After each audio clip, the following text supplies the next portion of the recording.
Eu sou responsável pela área de treinamento do Sinduscom. E hoje nós vamos aí, em parceria com o Cláudio, né, da InfoAction, que é uma empresa parceira do Sinduscom, falar mais uma vez sobre LGPD. Ele até me perguntou assim, o público será que está sabendo sobre LGPD? Eu falei, olha, Cláudio, sabendo eu não sei, mas o Sinduscom tem feito um monte de ações, um monte de palestras, cursos sobre o assunto. Então, acredito que a grande maioria já tenha pelo menos ouvido falar. Agora, em relação a interfaces com a construção civil, aí eu acho que a gente está fazendo pela primeira vez algo bem específico com o Cláudio. Então, sejam bem-vindos, a gente vai... a palestra é algo bem tranquilo, né? A gente pode... Vocês podem, se quiserem fazer perguntas aí no chat, no bate-papo, ou deixarem para o final. A gente tem aí uma horinha para trocar informações, tá bom? Então, Cláudio, obrigada, tá? Pela disponibilidade aí em falar para a gente sobre esse assunto. E já podemos iniciar aí com você. Bom, vamos lá. Em primeiro lugar, boa tarde a todo mundo, né? Muito obrigado aí ao Sinduscom por dessa oportunidade da gente vir conversar um pouco com vocês a respeito de LGPD. A ideia aqui não é fazer uma palestra, é a gente trocar ideias com você, trocar informações para a gente saber exatamente, né, aonde que a gente pode trabalhar junto com vocês, compartilhar aí conhecimento e prática que a gente já tem sobre o assunto. Em especial, trabalhar um pouco na área da construção civil, que é uma área que, apesar de eu ser formado também em engenharia de telecom, eu me sinto à vontade de falar, porque eu sou engenheiro civil, dou aula hoje até em faculdade de engenharia civil, era até o ano passado agora conselheiro do CREA, da Câmara de Engenharia Civil, então eu conheço muito bem aí quais são as dores do setor, né? Quais são os problemas que a gente enfrenta em relação à segurança, à relação às informações que a gente precisa de trabalhar dentro das empresas, inclusive para fazer essa interface, né, em relação aí a LGPD, porque a LGPD, apesar de já ser um assunto, né, que vem já sendo trabalhado há um tempo em termos de legislação, né, acredito que vocês já devem ter visto isso aí em relação em outras apresentações, a LGPD não é uma coisa nova, né? Ela está aparecendo em termos, apesar de ela ter sido promulgada, a LGPD especificamente em 2018, essa discussão de privacidade de dados ela já é antiga, né? E existem interfaces aí hoje da própria lei, de arcabouço legal, né? Que eu estou só dando uma olhada aqui, gente, que o Ricardo está comentando ali que o som está baixo. Eu vou trocar aqui o meu microfone. Me falam se melhorou o som aí do microfone, Ricardo. Ficou melhor o som ou pior? Só para eu ter um retorno aí para você. Ficou melhor, viu, Cláudio? Ficou melhor? Então tá, beleza. Aí eu troquei o microfone aqui. Então, vejam bem, essa lei, apesar de ser uma coisa, né, que foi promulgada aí em 2018 e entrar em vigor agora em 2020, mas a gente já vinha falando dessa área de segurança de informação, e eu particularmente já trabalho nela aí há mais de 20 anos, inclusive, né, onde a gente fala de proteção de informação, e ela já vinha um arcabouço jurídico, né, que trata sobre o tema e que veio aí culminar com essa lei que entrou em vigor agora em setembro. Então, a gente já trabalha com isso, e para nós que já viemos dessa área de proteção de informação, de proteção de dados, o que foi criado de novo em relação a isso é uma questão de classificação de informação, são alguns detalhes que precisam ser tomados cuidado, né? Principalmente hoje, perante a quantidade de tecnologia que a gente tem aí, como inteligência artificial, como outras coisas, né? Indústria 4.0, que são tecnologias formidáveis, né? E eu até tenho comentado hoje que vocês já devem ter ouvido falar que está muito em voga aí o tal do documentário Dilema das Redes, né? Que fala um pouco de como que essa indústria, como que essas tecnologias modernas estão impactando diretamente na vida da sociedade. Quem não assistiu, assista, porque vale a pena a discussão. Nós, inclusive, escrevendo um artigo sobre esse assunto. ligado à área da neurociência, está lá até no site da InfoAction, para quem quiser ler, que a gente está chamando a atenção de como a inteligência artificial ela traz consigo hoje a possibilidade de criar uma ignorância funcional. Né? Por que isso, gente? Porque a tecnologia tem feito com que as pessoas não pensem mais, não tenham massa crítica na tomada de decisão. Ela toma decisão por impulso. E isso faz com que a proteção da informação fique prejudicada, porque você não para pensar se você vai divulgar uma informação ou não, ou se você pode até mesmo divulgar essa informação. Eu falo que a gente tem que pensar como a própria LGPD fala hoje, né? Se você tiver dúvida se você pode divulgar uma informação, já não divulgue, né? Porque isso pode te trazer problema. Só para a gente fazer um rápido nivelamento aqui, eu não sei se todo mundo já ouviu falar, né? Mas a lei é essa aí, né? Que é a 13.709, é uma lei federal. Ela trata de... E aí uma coisa importante, já falando para a área da engenharia civil, porque eu já conversei com vários engenheiros e empresários que falam assim, não, mas eu estou tranquilo até na minha empresa, que a minha empresa só tem papel, eu não tenho nada eletrônico. Olha aqui, gente, artigo 1 da lei, dispõe sobre o tratamento de dados pessoais, vírgula, inclusive nos meios digitais. Ou seja, o papel é muito pior, gente. Tá? Porque eu preciso hoje de preservar a privacidade, eu preciso de transparência, eu preciso de criar ferramentas de auditoria, de controle que me permitam saber o que causou uma violação. E quando eu estou falando de papel, é muito mais difícil eu controlar papel, eu fazer uma trilha de auditoria, quem pegou, quem usou, onde é que está o papel. É muito mais difícil fazer isso que no mundo eletrônico. Então, quando as pessoas até falam comigo dessa forma, né? Ah, porque eu estou tranquilo, porque aqui tem mais papel do que mundo eletrônico, cara, eu falo, olha, eu estava tranquilo até agora, agora eu fiquei nervoso.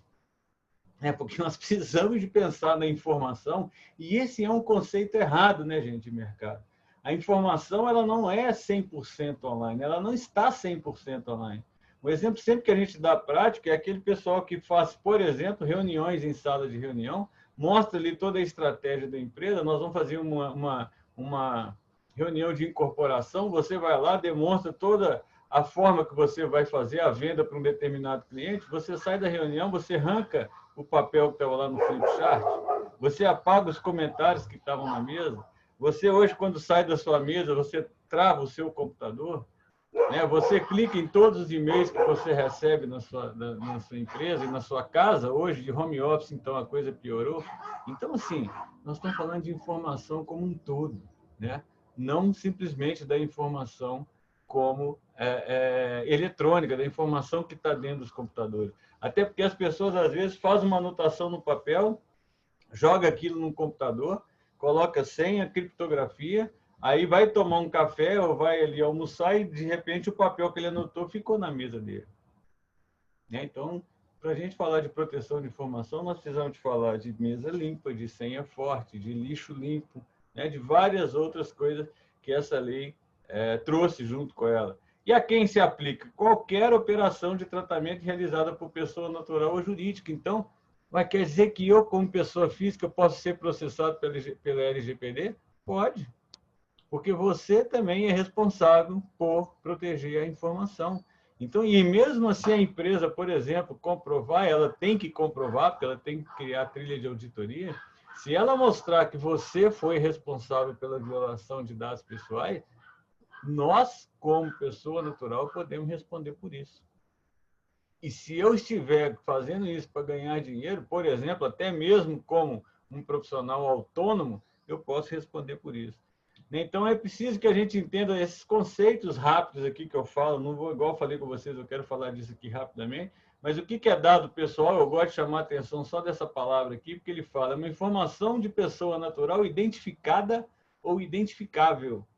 Identificada é muito fácil, né, gente? Todo mundo vê nome, nome, CPF, carteira de motorista, carteira de identidade, isso tudo está identificando diretamente quem é o titular de dados.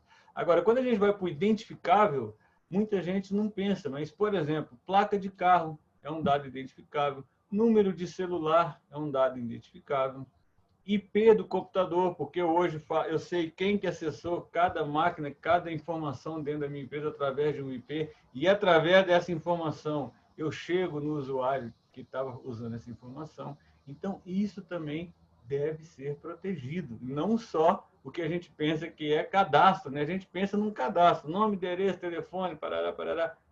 Tudo isso é identificável e identificável. Então, qualquer informação que me identifique, que me leve ao titular do dado, é considerado pela lei dado pessoal. Dados pessoais sensíveis são aqueles que podem gerar discriminação, né, gente? Então, raça, étnica, convicção religiosa, opinião política, e aí está aí todos que a lei define, né? Dados biométricos, eu estou chamando a atenção de dados biométricos, porque hoje muitas empresas, até as grandes empresas de engenharia, usam hoje dados biométricos para poder bater ponto, por exemplo, né? A gente usa lá digital para poder fazer, para bater ponto. É importante eu entender que o papel de controlador e operador, né? Controlador é aquela pessoa jurídica ou natural que vai ter o controle dos dados, é ela que é dona dos dados. Então, vou dar um exemplo prático disso, né? Eu tenho uma construtora e os clientes chegaram a mim para poder comprar um apartamento, por exemplo. Eu coletei os dados desse cliente para vender esse apartamento. A partir do momento que eu recebi esses dados, eu sou o controlador dos dados. Se eu passar isso para alguém, eu sou o responsável por essa informação que eu estou passando. Inclusive, eu posso auditar a empresa que eu estou passando em relação à segurança dela, né? Porque o responsável principal sou eu. O operador é aquele que vai tratar a informação ao meu pedido para me prestar um serviço. Então, essa empresa que está vendendo, ela pode, por exemplo, contratar uma empresa de software, um ERP. Né? Essas empresas de ERP, elas são operadoras nesse momento. Elas estão recebendo essa informação e trabalhando essa informação em nome do controlador, mas ela também é responsável. O importante, gente, é que a gente vai, em algum momento, todas as empresas vão ser controladoras ou operadoras. Você pode falar assim, não, mas eu não trato dados de cliente. Tá, mas você tem profissionais que trabalham com você. E às vezes não, com certeza você deve pegar o nome desses profissionais e colocar para fornecer um vale-refeição, para fornecer um plano de saúde. A partir do momento que eu passei esses dados para alguém, eu sou controlador. A partir do momento que eu recebi o dado de alguém, eu sou operador. Então, quando você é operador, por exemplo, se eu contrato uma empresa que vai prestar serviço de conservação, essa empresa vai me dar pessoas. Eu contrato uma cooperativa de trabalho. Nesse momento, eu sou operador. Né? Porque eu estou recebendo o nome de uma outra empresa, nome de pessoas de uma outra empresa que estão prestando serviço junto comigo. E aí, outra coisa muito importante, gente, é esse aqui, ó. O que é tratar dados para a lei? Tem muita gente que fala assim, eu não crio perfil, eu não trato dados na minha empresa, não. Mas olha o que a lei fala que é tratamento de dados, gente. É muito amplo esse conceito. Então, é importante que a gente sempre chame atenção, né? Porque está aqui, ó. Toda operação realizada com dados que se refere coleta, produção, recepção, classificação, utilização, acesso, reprodução, transmissão, distribuição, processamento, arquivamento, ou seja, qualquer coisa que você for fazer com essa informação pessoal, com esse dado pessoal, você já está tratando o dado para a lei. Então, precisa preocupar em conformidade. Os princípios básicos da lei aqui, gente, primeiro, basicamente, são 10, né? Mas os 10 estão aí resumidos basicamente em 4, tá? Primeiro, proteção e privacidade, né? É claro, a própria lei está dizendo, Lei Geral de Proteção de Dados Pessoais. Eu preciso de preservar a privacidade do cidadão. E isso aí veio em hora boa, né, gente? Porque ninguém mais aguenta você entrar numa pesquisa de internet e ficar recebendo propaganda o tempo todo sobre aquilo. Ou até mesmo receber aí a chamada de uma operadora de telefonia celular querendo te vender um plano que sabe que você é cliente da outra operadora. Como que ele conseguiu essa informação? A partir de agora, ele vai ter que se explicar. Né? Se alguém ligar para você, assim, como é que você conseguiu meus dados? Você pode denunciá-lo, inclusive no PROCON, porque o LGPD fala que você pode denunciar nos órgãos de defesa do consumidor, né? Não só na ANPD, que é lá o órgão, é a Autoridade Nacional de Proteção de Dados. Segundo princípio importante, qual a finalidade do tratamento e por quanto tempo? Para que você está tratando esse dado? Você está coletando para quê? Né? Isso é importante, gente, porque eu não posso mudar esse objetivo ao longo do caminho. eu não posso coletar dados para fazer alguma coisa e usar para outra. Se eu fizer isso, também é violação de dados. Que é uma coisa que o pessoal fala assim, violar dados é se vazar informação. Não, são 3 violações importantes. O vazamento de informação é uma delas, a troca de objetivo de tratamento é uma delas, e a terceira e perigosa, perda de informação é outra. Por que eu estou falando que é perigosa? Imagina que você pegou ali um arquivo, né? Vamos voltar lá aos papéis que eu falei no começo. Eu perdi lá um arquivo que estava cheio de informação pessoal de papel, pegou fogo, sujeira, água, sei lá, qualquer coisa que pode ter acontecido. Eu nem sei mais o que tinha ali dentro. Eu vou ter que publicar isso num jornal de grande circulação, um veículo de grande circulação, e dizendo que não sei o que perdi. Ou seja, o impacto disso é muito grande. Nós vamos falar um pouco sobre isso aqui na hora que a gente for falar de sanções, né? Então, eu preciso de saber qual é a finalidade e por quanto tempo que eu vou guardar essa informação, né? Então, banco de currículos, por exemplo, vou guardar currículo aqui para uma possível futura seleção, vai por quanto tempo? Será que o titular vai te dar essa autorização? Claro que currículo não é um bom exemplo, porque todo mundo vai te autorizar a guardar para uma futura seleção, né? Mas existem informações que não, né? Quais são os dados que necessários para realmente prestar serviço? Está aqui, gente, minimização de dados. Gosto de dar um exemplo muito prático. As academias de ginástica hoje estão colocando biometria para as pessoas entrarem na academia. Olha o perigo. Biometria é dado sensível. Se é dado sensível, se tiver uma violação de dados, a sanção é maior. Então, será que eu preciso mesmo da biometria para fazer com que a pessoa entre, né? O objetivo aqui é identificar essa pessoa na portaria. Será que eu preciso de coletar dados biométricos dela? Será que quando a pessoa entrar na minha empresa, eu vou ali coletar dados, obviamente, para fazer um controle de quem entrou na empresa, mas eu preciso de coletar nome, endereço, telefone, PI, CPF, se for PASEP, no caso, se for nome de mãe, nome de pai. Eu não preciso disso, né, gente?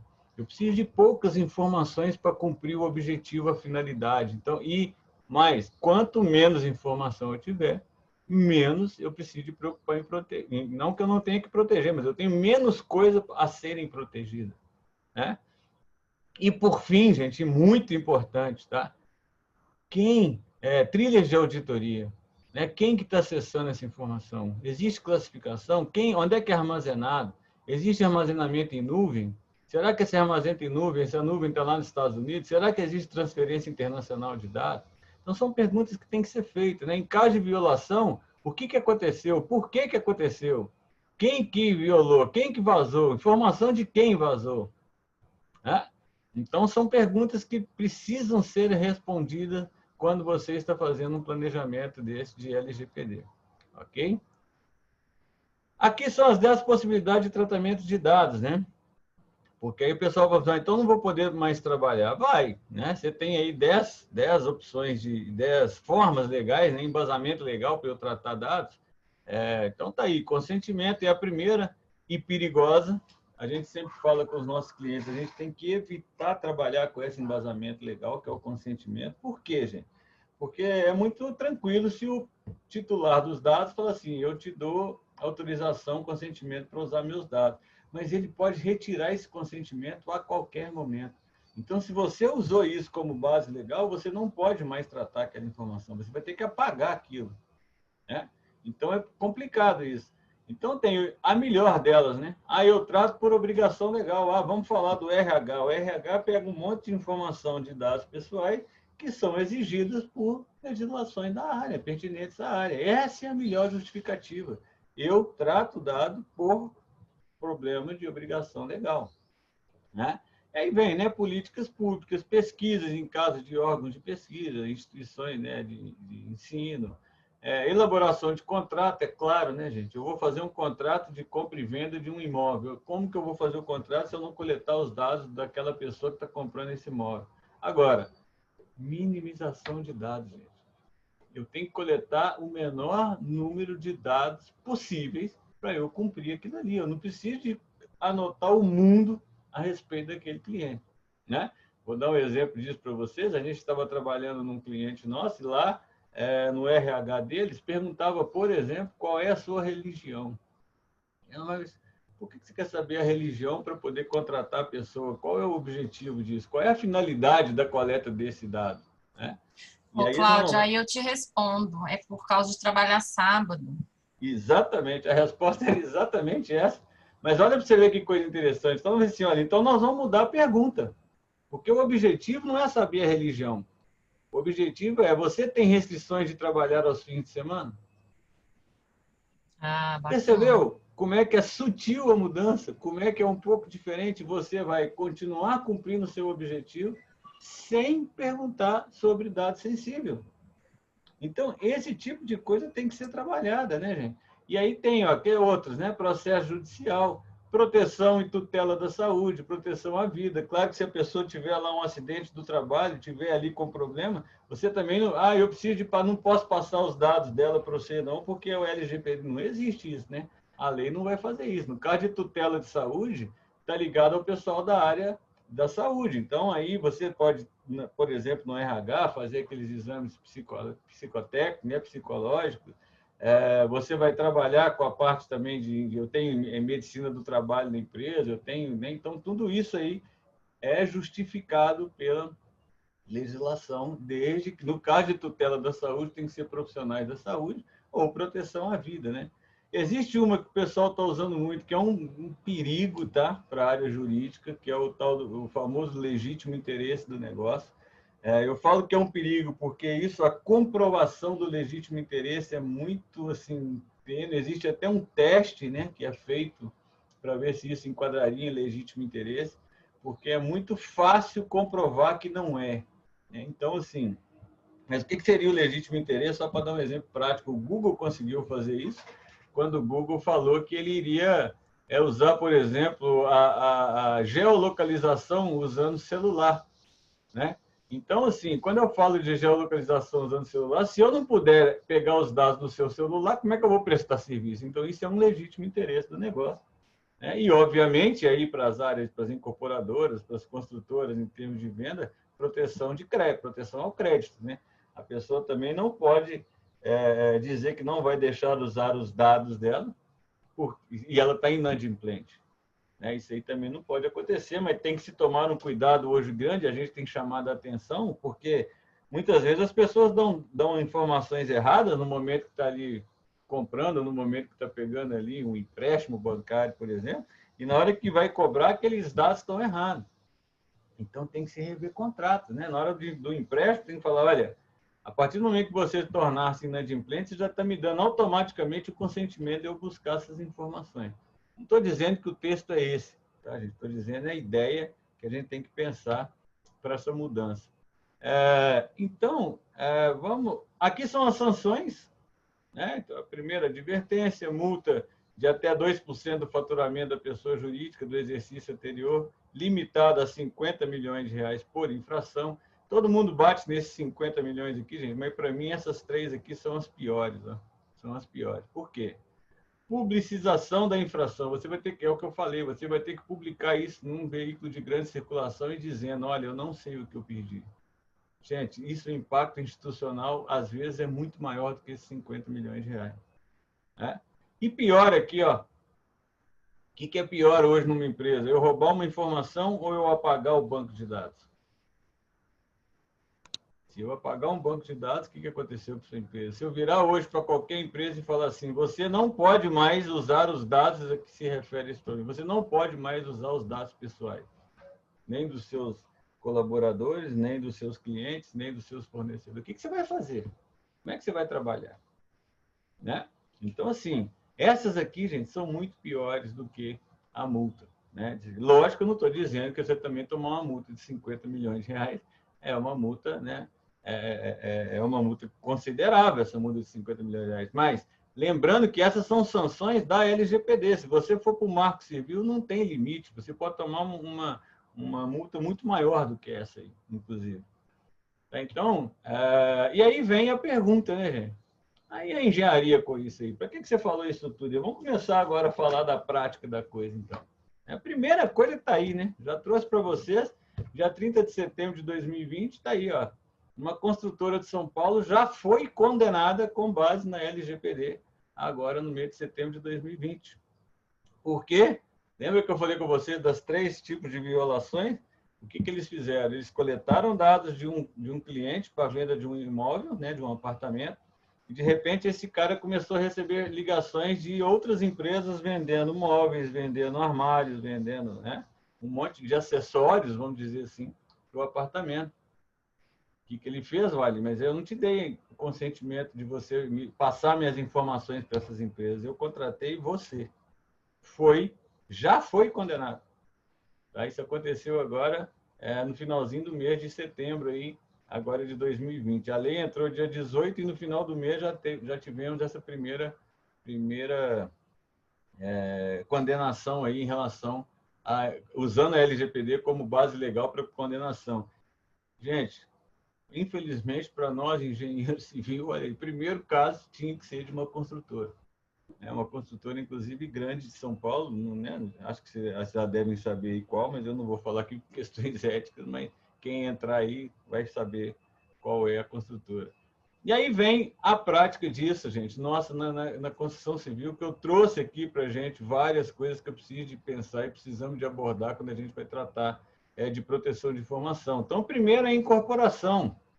Né? Quando eu vou fazer incorporação, quando eu vou fazer início de venda, campanha de venda de condomínio, né? De prédio, de casa, seja o que for, o que eu preciso? Captação de cliente, marketing digital, stand de venda, e aí vai, né? Diversas coisas que eu preciso, de ações que eu preciso de fazer para captar esse cliente. E na hora, outro dia, por exemplo, eu estava trabalhando, recebo uma mensagem no WhatsApp até, de uma pessoa falando assim, eu queria conversar com você sobre o apartamento que você está vendendo. Como assim? Eu não estou vendendo apartamento? Não, mas eu tenho aqui um cadastro de pessoas que têm... Então, gente, isso acabou. Né? Se vocês utilizam esse tipo de prática, né? Para poder fazer venda, para poder fazer incorporações, isso tem que ser repensado, porque essa prática não vai ser mais tolerada a partir da LGPD. Né? Outra coisa que vocês têm é banco de dados de clientes, né? De condomínio, garantia, reparo. Todo mundo tem que dar garantia aí do seu prédio, né? Durante aí 10 anos, 5 anos, depende da garantia. E para isso você vai ter que ser seu banco de dados. Qual é o condomínio? Quem são as pessoas? Quem é o síndico do prédio? Né? Como é que chamam as pessoas que moram naquele prédio? Como é que eu vou dar garantia de atendimento para essas pessoas? Né? E quantos clientes você tem dentro desse banco de dados? Então, eu preciso de saber como eu vou guardar isso, como que eu vou usar, como que eu vou proteger essa informação. Né? Eu preciso de elaborar contrato. Todos os contratos têm dados pessoais, porque CNPJ não assina um contrato. Né? Então, precisamos de rever cláusulas, inclusive contratos seus com clientes, contratos de vocês com os colaboradores, contratos de vocês com fornecedores, contratos de vocês com parceiros. Tudo isso tem que ser revisto para que tenha agora uma cláusula de LGPD e que seja muito bem estudado, né? Olha, em qual momento você está nesse processo aqui? Eu sou controlador ou eu sou operador? Como que eu vou tratar esse caso aqui para eu poder estudar o contrato, normas, né? E termos, tudo que a gente utiliza no dia a dia. Dados dos colaboradores, né, gente? Então, coloquei recrutamento, exames médicos, admissional, demissional, periódico, exame psicológico, atestado médico. Como é que você está girando dentro da sua empresa? Vocês já pararam para pensar o nível de informação que tem num atestado médico? Tem informação sensível. Como é que esse atestado médico chega no RH, no departamento pessoal da empresa? Né? Nós tivemos aí uma vez um cliente nosso fazendo esse trabalho. Foi interessante que o pessoal do departamento pessoal falou para a gente assim, não, ele fica guardado aqui comigo. Mas e para chegar aqui? Gente, esse processo passava na mão de 16 pessoas. 16 possíveis pessoas que podiam pegar ali, ler o código da doença e divulgar isso para que fosse criado aí dentro da empresa um problema sério, né, de violação de dados. Então, a outra coisa, engenharia de segurança do trabalho, sinistro de acidente do trabalho. Outro dia eu conversando com um cliente nosso aí da empresa que trabalha, que tem isso dentro da empresa, uma grande empresa, eu conversando com o engenheiro de acidente de segurança do trabalho, ele falou assim, não, eu estou preocupado com isso não, porque quando tem um acidente de trabalho aqui, a gente divulga para todo mundo saber o que aconteceu. Isso eu até gelei a espinha, né? Eu falei, cara, você divulgar o problema é uma coisa, né? Para você poder alertar as pessoas. Agora, você divulgar o que aconteceu, com quem aconteceu, quais as consequências disso, eu já não posso fazer mais isso. É uma questão de anonimização de dados, né?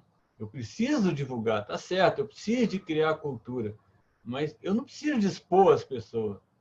É isso que eu preciso de começar a criar, é uma mudança cultural, gente. A gente fala as coisas, a gente entrega isso porque nós não temos cultura de proteção no nosso país. Precisa ser criado, né? Então, fornecedores e parceiros, a mesma coisa, né? Vendedores, imobiliárias, conservadoras, cooperativas de trabalho, comentei lá atrás. Qual é o momento que você está? Você é um controlador ou você é um operador? Se você contrata cooperativa de trabalho, você é um operador. Se você contrata conservadora, você é um operador. Se eu tenho vendedor e passo os dados de clientes para esse cara vender, eu sou controlador. Então, é preciso entender essa relação.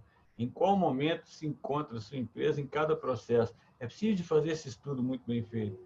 Criar cultura de proteção de informação. Isso aqui eu coloquei, gente, que a gente conhece como é que é obra, né? Principalmente, eu já mexi com obra de estrada, como que é brincadeira de peão de obra, né? Ah, o cara aconteceu isso, fulano, você teve esse problema, né? E aí começam as brincadeiras, e uma brincadeira dessa hoje pode gerar uma multa de 50 milhões de reais, se a gente não treinar as pessoas, se a gente não criar essa cultura de proteção de informação. Então, gente, a coisa ficou séria, né? E a gente começa a ver o quão importante é a gente começar a prestar atenção nessas coisas todas que a gente está falando, né? Eu também tenho um pessoal falando no chat aqui, eu estou só acabando aqui, né, para a gente, inclusive, partir para um debate, que eu acho que é interessante a gente responder as perguntas de vocês, mas o que a gente deve fazer, gente? Primeira coisa é isso aqui, gente. Olha para vocês verem. Eu tenho visto essa pergunta direto aí quando a gente vai conversar, mas LGPD, então, é irresponsabilidade da TI ou do jurídico? Gente, LGPD é uma responsabilidade de todos nós. Todos nós. Nós, inclusive, como pessoa natural, como pessoa física, nós podemos ser afetados. Hoje existe essa imagem aqui, né? É só mexer num termo de consentimento, é só criar uma política de privacidade, uma cláusula padrão de contrato, ou eu colocar um banner no meu site dizendo que agora eu estou preocupado com cookie. Gente, a coisa é muito maior. Muito maior. Essa figura aqui eu até peguei hoje, que eu achei fantástico eu ver essa figura hoje.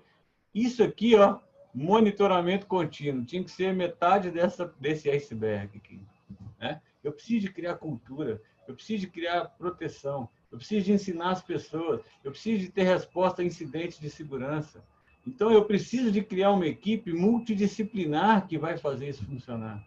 Eu preciso entender do negócio da empresa, dos processos, como é que são os processos da empresa, como que é o fluxo da informação, quem acessa a informação, como que acessa, onde está armazenado. Eu preciso de conhecer de políticas de segurança, de proteção de informação, que são as melhores práticas, as normas, fazer um mapa de risco para a informação. Eu preciso de saber qual tecnologia que vai suportar todo esse trabalho. E, obviamente, eu preciso de estudar contratos, eu preciso de fazer análise jurídica do processo para entender aonde que pode estar o furo jurídico. Eu falo que a gente sempre trabalha essas grandes áreas aqui, mas quem tem que criar o texto, quem tem que avaliar isso aí, entendeu? Eu até brinco muito com o Tiago, está aí, com o Felipe, que são advogados, trabalham com a gente junto nesse processo, que é o famoso que você disser poderá ser usado contra você no tribunal. Então, a gente precisa de tomar cuidado com isso, né? Precisa de ser uma equipe multidisciplinar, gente. Não adianta querer falar, é o advogado da empresa que vai resolver. Sozinho não vai. É o cara de compliance, não vai. Tem que ser uma equipe. Senão, o projeto de compliance, o projeto de proteção de informação vai ficar manco. E você pode tomar uma multa por desconhecimento de riscos, né? Então, é preciso sensibilizar a empresa. É preciso você ter esse conselho de especialistas, que são essas pessoas que estão ligadas, para entender aí, ó, o fluxo da informação. Ó. Quem é o usuário da informação? Como é que ele coleta essa informação? Existe validação ou você simplesmente cria ali um bando de dados e não um banco de dados? Né? Essa informação é classificada, ela é organizada, né? Onde que ela é armazenada? Existe algum tratamento? Existe criação de perfil? Você usa isso para marketing? se usa, vamos pensar como, porque você pode ser responsabilizado por isso. Você organizou, como é que você compartilha isso? Quem tem acesso? Que nível de acesso? Todo mundo tem acesso irrestrito às informações? Está errado. Você precisa de falar quem é o responsável pelos setores, quais as informações, quem que vai editar, quem que vai adicionar. Eu falo que existe um pior, quem pode apagar, porque esse poder de apagar ele é muito perigoso, né? Então, é preciso estudar isso tudo para conseguir fazer a coisa funcionar redonda. Trabalhar esses 6 pontos aqui, gente, que são primordiais, né? Que é o sigilo, é o acesso restrito à informação. Ela tem que estar disponível para as pessoas que ela precisa de estar disponível. Se não tiver também, ela não está segura, ela não cumpre o papel dela. Eu preciso de comprovar a autoria, acabar com fake news, né? Eu preciso de cumprir as regras legais, esse arcabouço jurídico que existe por trás disso. Afinal, a LGPD fala em governança, né? Eu preciso de garantir integridade e, principalmente hoje, rastreabilidade. Eu preciso ver o que aconteceu, como aconteceu, quem foram as pessoas afetadas e assim por diante. Então, quais são as etapas de implantação disso, gente? É grande, né? O primeiro, treinamento de conscientização, cultura, vamos criar cultura. Criação de uma equipe de implantação, que é aquele conselho de especialista. Levantamento de inventário atual. Como que está hoje a sua empresa em relação à LGPD, em relação às políticas de segurança, às normas de segurança? É preciso tirar um retrato atual para a gente saber o que tem que ser feito, né? Realização de um diagnóstico inicial. Vamos mapear processo. Vamos estudar fluxo. Vamos estudar mapa de risco. Elaborar um relatório de impacto que é exigido pela LGPD. Elaborar um plano de ação de implantação. Elaborar ou atualizar a política de sigilo, né? Ou seja, política de segurança de informação, manual de normas diretrizes, código de ética e de conduta, termos de responsabilidade de uso. E aí vai, né? Análise de maturidade, de conformidade, de segurança e de LGPD. Treinamento, treinamento, treinamento, treinamento. Isso eu vou falar 1000 vezes. A pior variável que existe de segurança chama-se pessoas. As pessoas são vulneráveis. Se elas não forem muito bem treinadas, se não houver a criação de uma cultura de proteção, vai ter problemas. Vocês querem ver? Tem muita gente hoje em home office. Tem muita gente hoje que tem um access point Wi-Fi que a operadora colocou. Quem aqui que está me ouvindo que trocou o domínio e a senha da sua rede Wi-Fi ou está usando aqui o provedor passou para você? Isso é básico. Nós estamos trabalhando em home office, né? Por que isso não acontece? Cultura. Porque a gente acomoda. O pessoal vai lá, qual que é a senha do Wi-Fi? Mas olha debaixo do modem aí, que está escrito aí. Olha o perigo. Isso é um dos maiores índices de invasão de informação, de privacidade e violação, que é o uso de senha padrão. Né? Então, temos que pensar em treinamento, em cultura, implementar medidas administrativas e técnicas de controle, né? Fazer a verificação constante de conformidade. Gente, segurança não é um produto, segurança é um processo. Isso é contínuo, isso não vai acabar nunca mais. Se eu achar que eu vou implantar uma coisa, eu vou pegar um relatório, alguém vai chegar na minha empresa, vai me dar um relatório, falar seus problemas estão aí, resolve, isso não existe. Tá? Isso tem que ser uma parceria, isso tem que ser uma coisa de longo prazo. Nós precisamos de criar cultura, nós precisamos de fazer o trabalho lá do encarregado de dados, né? DPO está virando assim, mas no Brasil não tem DPO, tá, gente? Nós temos que tomar cuidado com isso. Né? Tem muita gente se certificando DPO aí, e as provas de certificação de DPO são para as leis europeias. Então, nós temos que tomar cuidado com isso. Será que essa pessoa tem experiência realmente em fazer implantação de segurança? Será que essa pessoa já fez isso? Será que ela entende que aqui nós precisamos de um encarregado de dados e não de um DPO? Mas o nome está ficando sinônimo, né? Então, a gente ainda coloca aqui o nome de DPO chamando a atenção que nós precisamos tomar cuidado com isso. Bom, gente, eu acho que era isso assim, que eu tinha para explanação. Eu queria deixar aqui um tempo para a gente fazer perguntas, não quero ficar me alongando, Porque eu acho que esse debate aqui ele é muito mais rico do que eu simplesmente ficar falando e vocês ouvindo, né? E nós temos aí profissionais aí que estão assistindo, que eu já vi o nominho deles aqui, que são importantes também da gente trocar ideia, né? Então, queria agradecer aí, né? Tá aí os meus contatos, se a gente precisar de falar alguma coisa conosco, mas eu queria, então, ouvi-los, né? E saber de vocês aí como que a gente pode ajudar, as dúvidas que vocês têm em relação ao que foi dito. Vamos lá. Cláudio, obrigada pela explanação. Você quer tirar a tela só para você ver o chat? Porque as perguntas estão todas lá no chat. Vou tirar aqui, peraí que eu vou parar o compartilhamento. O Bruno até falou que vai fazer uma ponte aí para você das perguntas, mas se você quiser vamos lá. mesmo olhar, ou eu posso ler também, fica a seu critério. Vamos lá. A Luana está perguntando aqui se vão encaminhar as apresentações. Podemos, né? Eu posso passar aí, né, para a Juliana. Talvez a Juliana, você encaminha para o pessoal. Isso, então passa para mim, a gente faz igual as outras palestras. Quem tiver interesse, me manda um e-mail em cima daquele que a gente mandou o link, eu já envio a palestra pontualmente. Tá. A Marcela está perguntando questão de prontuários médicos. Os prontuários médicos hoje são um desafio muito grande, tá? Para quem trabalha com isso, porque eu tive conversando, inclusive, essa semana com o pessoal da área da saúde, e existe uma preocupação nisso, porque prontuário médico, inclusive, passa por auditorias até dos próprios planos de saúde. Só que a gente tem que entender o seguinte, o prontuário médico ele é do titular, não é nem da empresa e não é nem do plano de saúde, né? Ele é, por lei, do titular de dados. E cabe à empresa que está com esse prontuário protegê-lo. Então, assim, o que eu aconselho quando é prontuário médico? Crie uma política de proteção pesada, uma trilha de auditoria muito bem feita, né? Para que a gente consiga saber quem que está manipulando e nem pensar muito bem, né?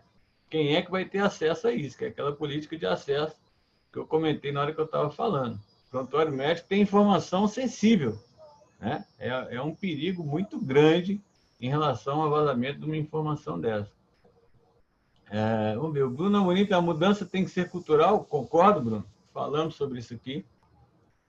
Isso, se não mudar a cultura, não vai resolver o problema, né? Não é simplesmente... Eu falo que não é igual a gente via lá do Cacete Planeta, né? Seus problemas acabaram. Não existe isso, né? Nós vamos ter que trabalhar um processo grande, uma cultura, porque só com o tempo que a coisa vai realmente ser implantada, né? Mudando aos poucos a cultura, tá lá, o Calil já até respondeu, o mestre Calil está aí, né? Está aí meu grande guru e mestre da área de segurança. Quem não conhece é o professor Afonso Calil, que está aí. Ele que me ensinou tudo isso que eu sei aí da área de segurança e tenho a honra de tê-lo comigo hoje lá na InfoExtra, trabalhando e implantando aí, atendendo algumas empresas, né? A Marcela está falando como fica a questão da assinatura digital em contrato. A assinatura digital tem uma vantagem, porque a assinatura digital ela é um algoritmo de segurança muito forte, né? E até hoje é um processo que nunca foi quebrado, um algoritmo que nunca foi quebrado. Então, assim, inclusive, é uma das coisas que a gente aconselha, é muito mais seguro eu ter hoje uma PKI, assinar a documentação usando certificado digital, do que até mesmo papel. Tá? Porque as pessoas hoje fazem um contrato, fazem um documento, imprimem isso para poder ser assinado, e muitas vezes eu já vi isso acontecer, digitaliza de novo para poder guardar isso no sistema da empresa. Então, para que imprimiu? Uma vez que, se eu assinar digitalmente, eu estou, inclusive, criptografando aquela informação, eu estou protegendo aquela informação. E eu, usando um certificado digital, eu posso usar, inclusive, técnicas que eu só vai abrir quem eu quero que abra esse documento. Então, existe hoje nas normas de segurança uma área exclusiva falando sobre essa gestão de criptografia, que é algo muito importante de ser trabalhado, né? Vamos ver aqui, o Cláudio acabou de salientar, opa, na hora que eu estava lendo saiu, acabou de salientar a questão da cultura, é um trabalho, tal, o Calil está aqui comentando, perguntou em relação ao prontuário médico, já foi, como fica a questão dos boletins online, newsletter, imagem que colocamos, ou seja, fotos de pessoas, é outro problema, né, Marcelo, assim, A partir de agora, todo boletim, todo evento, toda vez que você for usar a imagem de alguém, isso aqui tem que ter o consentimento, não tem como. Então, toda vez que for fazer um convite de um seminário, de um congresso, que for ser utilizado a imagem depois, por exemplo, para divulgação disso, tem que ter o consentimento do titular. Senão você pode ser denunciada em relação a isso. Então, jornais internos das empresas, né? Toda essa coisa que usa a imagem e, se tiver menor de idade, tem que ter o consentimento dos pais. Então, ainda tem que tomar esse cuidado ainda, né? Que se for usar a imagem de crianças menores de 18 anos, adolescentes e crianças menores de 18 anos, tem que ter o consentimento dos pais, não basta ser da pessoa só, né? O Tiago está aqui lembrando das áreas de segurança e medicina do trabalho das empresas, deve observar a NR07, que determina a guarda de documentos médicos, né? Que tá aí, o Tiago é o advogado hoje responsável com a gente na InfoAction, né? Em relação a esse trabalho que a gente faz de compliance, a LGPD, então ele está chamando, né, a atenção aí da NR07, né, que determina a guarda, inclusive, de documentos de até 20 anos, se for previdência, né, Tiago, até 30 anos, gente, a gente precisa de guardar documentos dos funcionários, né? Então, depois vem aqui, o ex-colaborador pode pedir a exclusão dos dados da empresa, precisa registrar as normas de... Então, aqui está RH intacta, não tem um nome, né? Então, assim, vou responder as perguntas aqui uma a uma. Então, primeira, o ex-colaborador pode pedir a exclusão dos seus dados da empresa? Pedir, ele pode, você não pode excluir. Cabe a nós, então, dizer o seguinte, olha, estão aqui seus dados, eu trato os seus dados, mas por uma questão de obrigação legal, né, previdenciária, dentre outros, eu não posso excluir. É importante lembrar, gente, que a LGPD ela não sobrepõe a outras leis, tá? O que a outra lei determina tem que continuar a ser seguido. Então, assim, é direito dele pedir a exclusão e cabe a você explicar que você não pode tirar por uma obrigação legal, né? Preciso registrar as normas de LGPD nos contratos junto aos empreiteiros? Sim. Todo contrato vai ter que ser revisto e colocado uma cláusula de LGPD para poder tratar da proteção dessas informações, tá? Tanto de vocês quanto dos fornecedores, clientes, porque eles podem passar a ser o furo de segurança do seu processo, né? Um corretor autônomo a visitar um apartamento da construtora e utilizar material do prédio sem o consentimento da empresa, eu respondo solidariamente? Se for material institucional falando da empresa, não. Porque a LGPD ela trata exclusivamente de dados pessoais. Tá? Ela não trata de dados da empresa, do CNPJ, de pessoa jurídica. Agora, se ele levar alguma informação de colaborador, sei lá, de alguma coisa, de parceiros, aí sim, tem que tomar cuidado, tá? Mas quando ele vai simplesmente com um banner, um folder, por exemplo, fazendo propaganda de algo da empresa, não tem esse problema, né? Porque é claro, gente, que quando a gente fala de proteção de informação, e LGPD trata de dados pessoais, mas é importante que você proteja a informação da empresa, principalmente informação sigilosa. Agora, um caso desse aqui não é uma informação sigilosa, até porque você está ali querendo vender, né? Então, o Bruno Amorim continua aqui, né? A cultura é o pilar da implantação da lei, com certeza, né? O João Paulo, agora que eu vi que você respondeu aqui, né? Na hora que eu estava lendo lá o RH, agora que eu vi. Então, tá aí, espero que eu tenha respondido suas perguntas aí, né? Como fica a relação de uso de dados? Aqui o Paulo Ricardo. Como fica a relação de uso de dados para anúncios em mídias sociais? Sendo uma empresa terceira, usando os dados do Facebook, Instagram. Olha, isso aqui, Paulo Ricardo, é um problema, tá? Existe hoje já um acordo, uma jurisprudência hoje no Brasil, que foi de novembro do ano passado, de uma empresa que usou dados de uma pessoa, de um titular de dados, que estava publicado em rede social. Teoricamente, a empresa, então, falou, esse dado é público, né? Eu posso usar para poder chegar a ele. Em decisão unânime no Supremo Tribunal, os 3 ministros deram um acordo dizendo que o fato de uma informação ser pública não quer dizer que o titular te deu o direito de usá-la. Tá? Então, vou dar um exemplo prático disso, né? Você tem lá um perfil no LinkedIn fazendo uma propaganda sua, né? Profissional sua. As pessoas não podem pegar a sua informação que você colocou ali para começar a fazer propaganda da empresa para você. Tá? Então, tome muito cuidado com isso, tá? Como que você vai receber essa informação. A questão que a gente sabe que existe hoje, aí, questão de higienização de dados, de pessoa que enriquece banco de dados para poder fazer contato, isso hoje tem que ser muito bem planejado, tá? Que pode causar um problema sério. Tem mais uma pergunta aqui do João Paulo, né?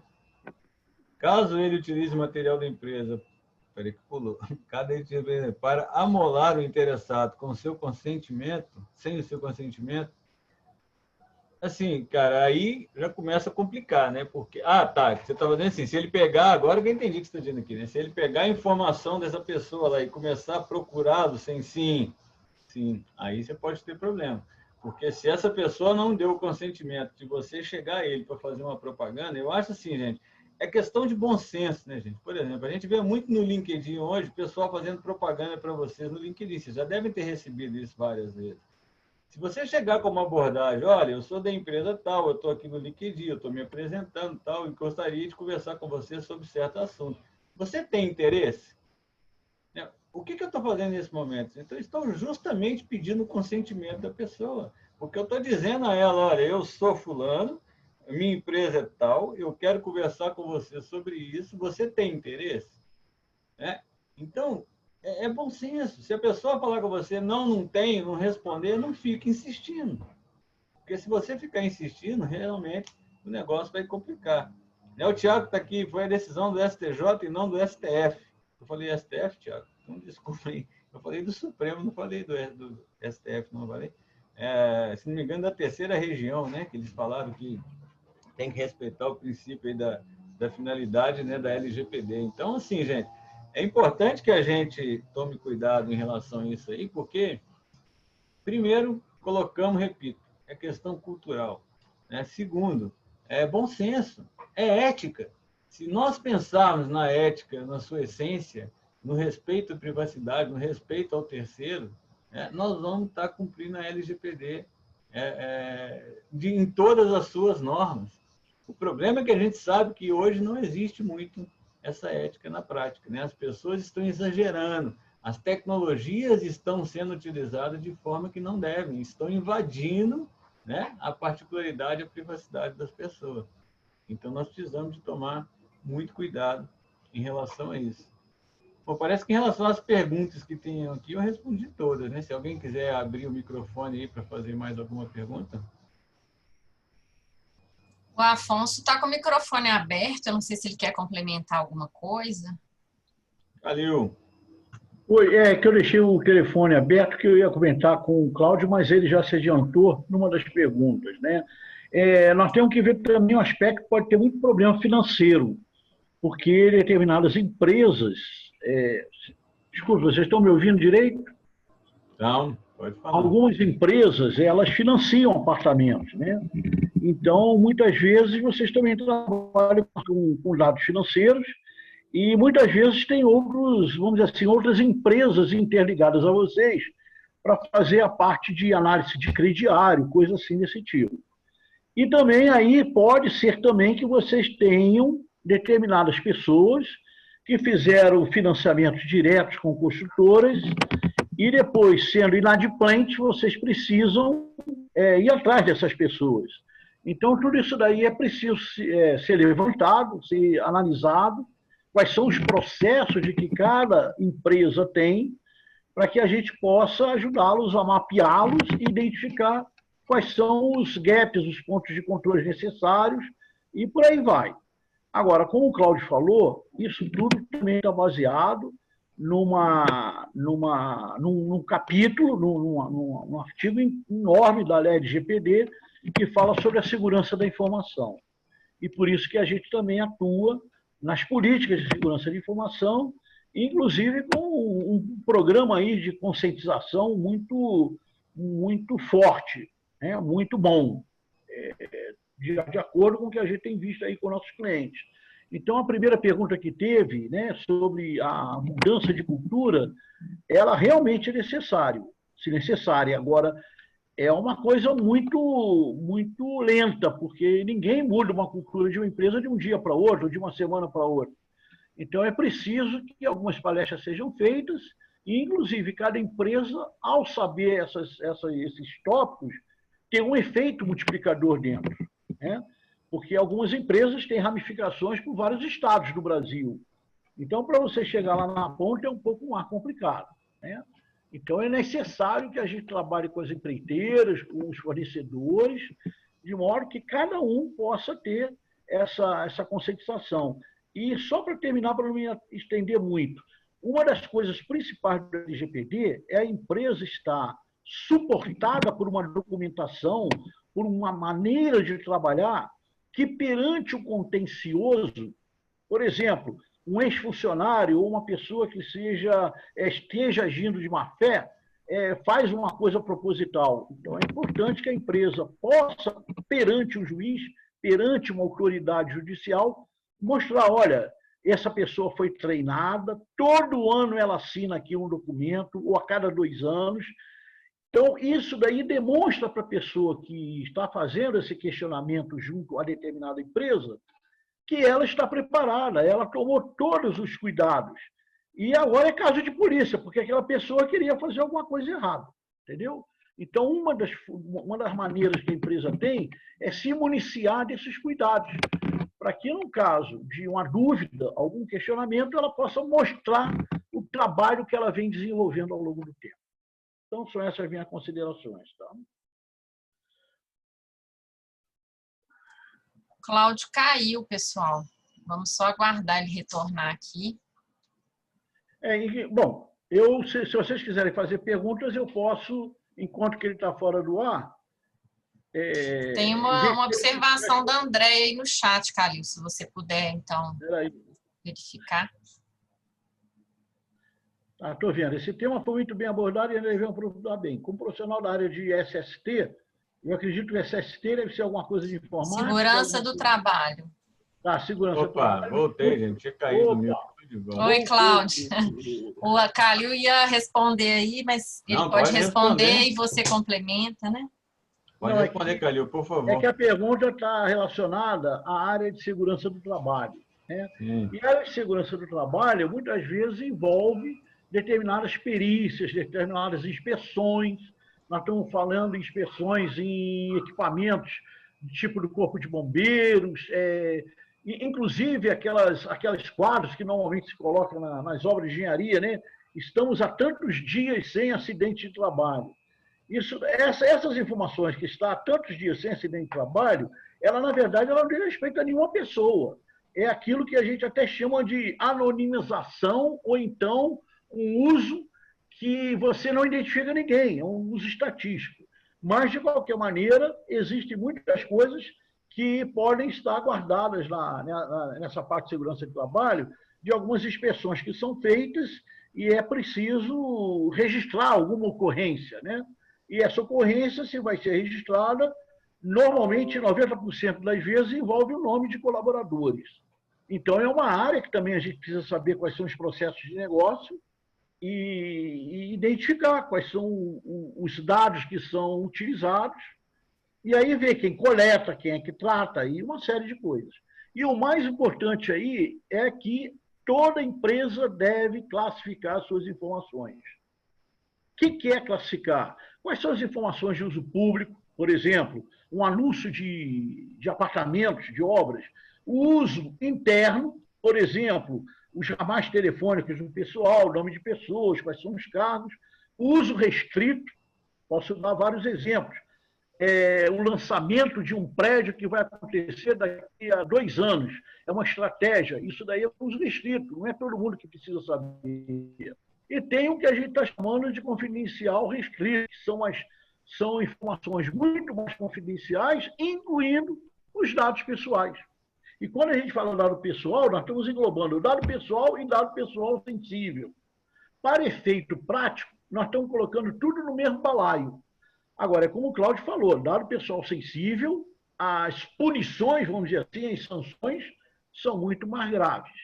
Então, é claro que nessa parte daí, a segurança do trabalho ela vai ter que ser envolvida, principalmente em empresas no ramo de engenharia, né?